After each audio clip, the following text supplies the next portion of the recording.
সন্তানটি একটি ফুটফুটে পুত্র সন্তান আসতে চলেছে। তো প্রথমত যদি দেখো, ফুড ক্রেভিংস, নোনতা, ঝাল এবং টক জাতীয় খাবারের প্রতি গর্ভবতী মায়ের বেশি, তো সেক্ষেত্রে ধারণা করা হয় গর্ভের আগত সন্তানটি একটি ফুটফুটে পুত্র সন্তান আসতে চলেছে।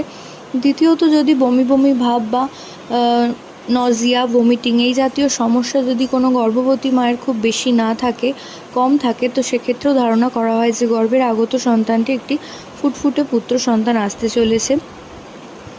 তৃতীয়ত, যদি তোমরা খেয়াল করো যে গর্ভবতী মায়ের ইউরিনের কালার কিছুটা হলদেটে ভাব রয়েছে, সে যখনই ইউরিন পাস করছে তার কালার রয়েছে কিছুটা হলদে রকমের, তো সেক্ষেত্রেও তোমরা ধারণা করতে পারো গর্ভের আগত সন্তানটি ফুটফুটে পুত্র সন্তান আসতে চলেছে। এছাড়াও যদি তোমরা দেখো গর্ভবতী মায়ের চুল দিনে দিনে সুন্দর হচ্ছে এবং চুলের ঘনত্বও বাড়ছে, সেক্ষেত্রেও ধারণা করা হয় যে গর্ভের আগত সন্তানটি একটি পুত্র সন্তান।